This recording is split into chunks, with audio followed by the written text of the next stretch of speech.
श्रीपराशरभट्टार्याः श्रीरङ्गेशपुरोहिताः श्रीवत्साङ्गसुध श्रीमान् श्रेयते मेस्तु பூயசே.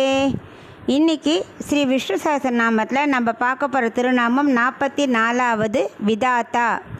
போன திருநாமம் தாத்தான்னு பார்த்தோம். அப்படின்னா கர்ப்பத்தை கொடுப்பவர் அவர் தான். விதாத்தான்னா அதை வளர்ப்பவர், விதைத்ததை வளர்ப்பவர்னு அர்த்தம்.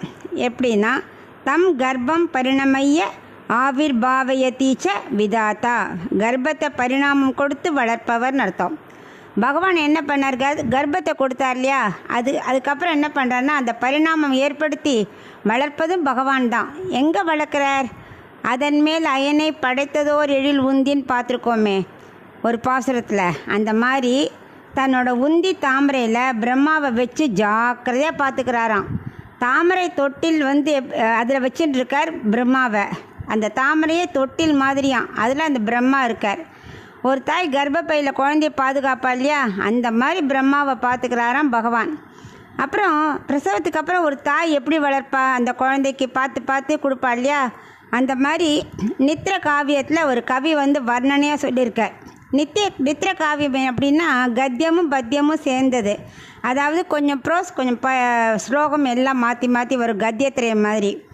அதில் என்ன சொல்கிறாருன்னா, ஸ்ரீதேவி நாச்சியார் இருக்கா இல்லையா, அவள் பெருமாளோட திருமார்பிலே தான் உட்காந்துருக்கா. அவள் கையில் என்ன இருக்குது, விளையாட்டுக்காக தாமரை இருக்குது. அந்த தாமரையிலேருந்து தேன் ஒழுகிறதான். அது என்ன பண்ணுறது, தேன் பெருமாளோட உந்தி தாமரையில் தொட்டியில் இருக்கா மாதிரி பிரம்மா இருக்கார். அவருக்கு சங்கத்தில் பால் கொடுக்குற மாதிரி ஸ்ரீதேவி நாச்சியாரோட கையில் உள்ள பூவிலேருந்து தேன் விழறதான். அப்படி குழந்தைய வளர்க்குறாளாம் தாய் பிரசவத்துக்கு அப்புறம். அது வரைக்கும் பகவான் பார்த்துக்கிறாராம். இதான் விதாத்தா, அதாவது கர்ப்பத்தை பரிணாமம் கொடுத்து வளர்ப்பவர்னு அர்த்தம். இதுக்கு ஒரு சின்ன கதை பார்க்கலாம். மகாபாரதத்தில் காந்தாரி எப்படி 100 குழந்தைய பெற்றெடுத்தா. குந்தியும் காந்தாரியும் ஒரே சமயத்தில் கருவுற்றனர். திருதராஷ்டிரோட மனைவி தான் காந்தாரி, பாண்டுவோட மனைவி குந்தி. முதல்ல ஆனால் குந்திக்கு தர்மபுத்திரம் பிறந்தாச்சு, ஆனால் காந்தாரிக்கு பிறக்கலை. இதனால் அவளுக்கு ரொம்ப பொறாமை. இதனால் தன் பையனுக்கு பட்டாபிஷேகம் நடக்காதே, தர்மபுத்திரனுக்கு தானே நடக்கும் அப்படின்னு ஒரே பொறாமை வந்துடுது. அது அப்படியே கோபமாக மாறி தன் வயிற்றில் அடிச்சுக்க அது அப்படியே மாமிச பிண்டமாக கீழே விழுந்துடுத்து. இந்த பார்த்தப்பறம் ரொம்ப வருத்தப்பட்டா. அதை கோபத்தை செய்யச்சே ஒன்றும் தெரில, விழுந்தப்பறம் ரொம்ப வருத்தம். ஐயோ, அழகான குழந்தையாக பெற்றெடுக்காமல் இப்படி ஆத்திரத்தில் எழுந்துட்டேன்னு புலம்பின்னு இருக்கா. அப்போ வியாசரை பிரார்த்திச்சா. அந்த உடனே வியாசர் வந்துட்டார். அவர் என்ன பண்ணார், மாமிச பிண்டத்துக்கு உயிர் கொடுத்தார்.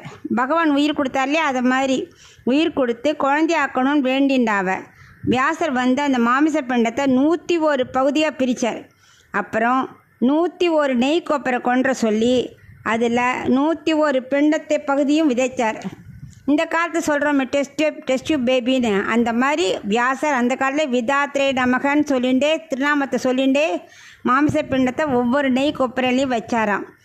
அதுலேருந்து 101 குழந்தைகள் பிறந்தனர். துரியோதனன், துட்சாசன், விகர்ணன், அதெல்லாம் நமக்கு 100 ஆண் குழந்தைகள். துச்சலான்னு ஒரு பெண் குழந்தை வந்தா.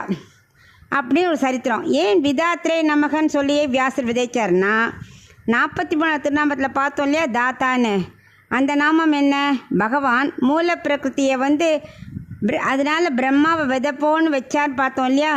அது மாதிரி கருவாக விதைத்த பிரம்மா கருவை விதாத்தா வளர செய்தது போல. விதாத்தானா வளர்க்குறது, தாத்தானா கரு உண்டாக்குறது. வியாசர் தான் கருவாக விதைத்த 101 மாமிச பிண்டங்களையும் நன்கு வளரும்படி பகவான் அருள் புரியணும்னுக்கிறதுக்காக வியாசரும் விதாத்ரே நமக அப்படி சொல்லிகிட்டே விதைச்சாராம்.